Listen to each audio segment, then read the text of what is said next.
दैत्यों ने, दानवों ने मदरा पीकर के समुद्र मंथन जोर जोर से किया और फिर अंत में धन्वंतरी भगवान अमृत का कलश लेकर के प्रकट हुए।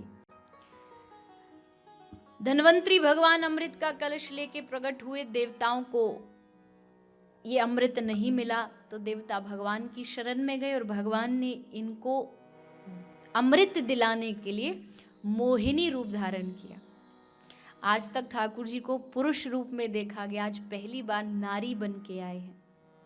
इतना सुंदर रूप बना लिया कि सारे दैत्य उनको देख करके न्यौछावर हो गए। अरे देवी देखो, हम दोनों भाइयों में हम एक ही पिता की संतान हैं, भले माता अलग अलग हैं लेकिन देव दानव है तो एक पिता की संतान, बेकार में लड़ रहे हैं। एक काम करो, ये अमृत तुम बांट दो। देवी बोली ना जी ना, तुम मुझे जानते थोड़ी हो, क्या पता धोखा दे के चली जाऊं। दैत्यों को लगा नहीं, ये तो विश्वास पात्र वाली है, जब कह रही धोखा दे के चल जाऊं मतलब धोखा देगी नहीं।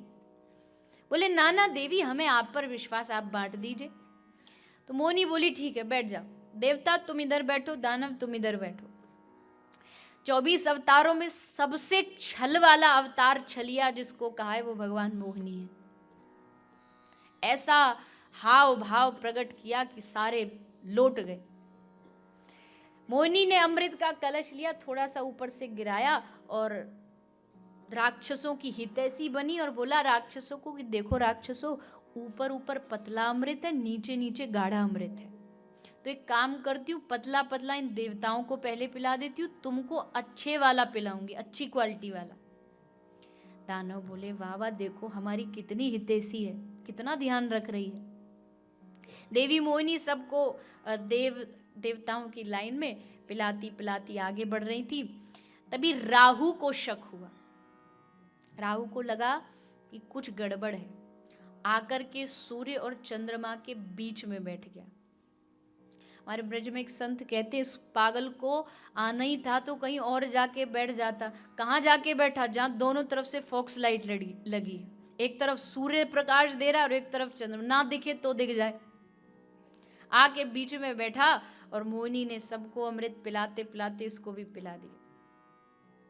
अब देवताओं ने देखा कि इस राहु को अमृत पिला दिया गया। देवता चिल्लाए देवी ये दैत्य है, ये राक्षस है।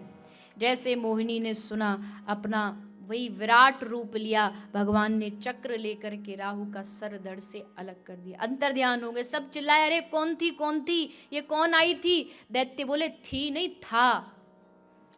स्वयं छलिया छम छम छम छम करके हम सबको छल करके चला गया। इन देवताओं ने उस नारायण को बुलाया और हम सबको छलवाया। अब इन देवताओं को नहीं छोड़ेंगे। भयंकर युद्ध हुआ और उस युद्ध में देवताओं की विजय हुई। पर दानव भी हार नहीं मानते हैं, फिर दोबारा युद्ध करते हैं, संग्राम होता है और इस बार दैत्य जीतते हैं। तब दैत्यों की देवताओं का स्वर्ग, उस स्वर्ग का आधिपत्य दैत्यों के हाथ में आया।